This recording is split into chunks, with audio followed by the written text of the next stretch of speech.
Everyone sees what you appear to be, few experience what you really are.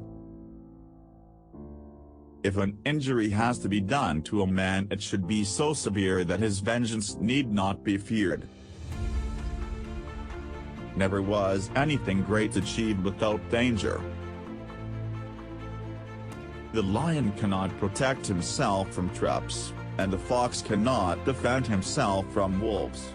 One must therefore be a fox to recognize traps, and a lion to frighten wolves. There is no other way to guard yourself against flattery than by making men understand that telling you the truth will not offend you. The first method for estimating the intelligence of the ruler is to look at the men he has around him. Never attempt to win by force what can be won by deception. Men are driven by two principal impulses, either by love or by fear. Men are so simple of mind, and so much dominated by their immediate needs, that a deceitful man will always find plenty who are ready to be deceived.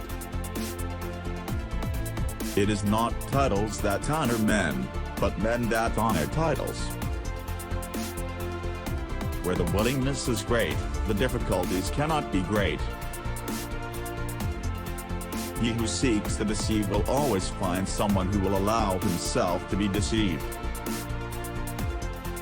Since love and fear can hardly exist together, if we must choose between them, it is far safer to be feared than loved. A man who is used to acting in one way never changes. He must come to ruin when the times, and changing, no longer are in harmony with his ways. Whosoever desires constant success must change his conduct with the times. Everyone sees what you appear to be, few really know what you are. The vulgar crowd always is taken by appearances, and the world consists chiefly of the vulgar. Appear as you may wish to be. There is nothing more important than appearing to be religious. The promise given was a necessity of the past, the word broken is a necessity of the present. Of mankind, we may say in general they are fickle, hypocritical, and greedy of gain. He who wishes to be obeyed must know how to command. It must be considered that there is nothing more difficult to carry out, nor more doubtful of success, nor more dangerous to handle, than to initiate the new order of things. Half of these aren't even Machiavelli. Some are Plato, Thucydides, etc. Doesn't anyone check these? There is no avoiding war, it can only be postponed to the advantage of your enemy. Men in general judge more from appearances than from reality. All men have eyes, but few have the gift of penetration. Wisdom consists of knowing how to distinguish the nature of trouble, and in choosing the lesser evil. Therefore, it is necessary to be a fox to discover the snares and a lion to terrify the wolves. In conclusion, the arms of others either fall from your back, or they weigh you down, or they bind you fast. Men never do good unless necessity drives them to it, but when they are free to choose and can do just as they please, confusion and disorder become rampant. Everyone who wants to know what will happen ought to examine what has happened, everything in this world in any epoch has their replicas in antiquity. It is better to act and repent than not to act and regret. It is better to be feared than loved, if you cannot be both. He who builds on the people, builds on the mud.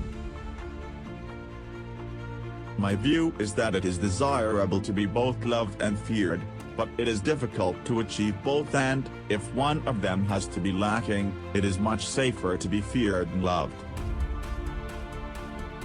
For one change always leaves a dovetail into which another will fit. One should never fall in the belief that you can find someone to pick you up. The new ruler must determine all the injuries that he will need to inflict. He must inflict them once and for all. Nature creates few men brave, industry and training makes many. Men sooner forget the death of their father than the loss of their patrimony. Is it better to be loved, or feared? The fact is that a man who wants to act virtuous in every way necessarily comes to grief among so many who are not virtuous. Therefore the best fortress is to be found in the love of the people, for although you may have fortresses, they will not save you if you are hated by the people.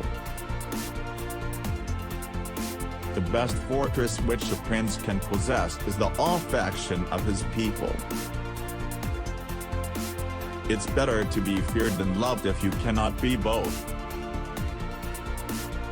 Men are so simple and so much inclined to obey immediate needs that a deceiver will never lack victims for his deceptions.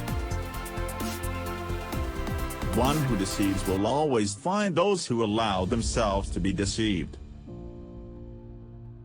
A prince is also esteemed when he is a true friend and a true enemy.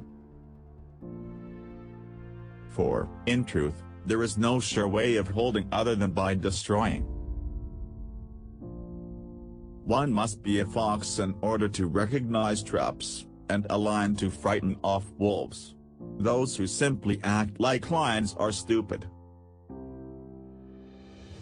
Men should be either treated generously or destroyed, because they take revenge for slight injuries, for heavy ones they cannot.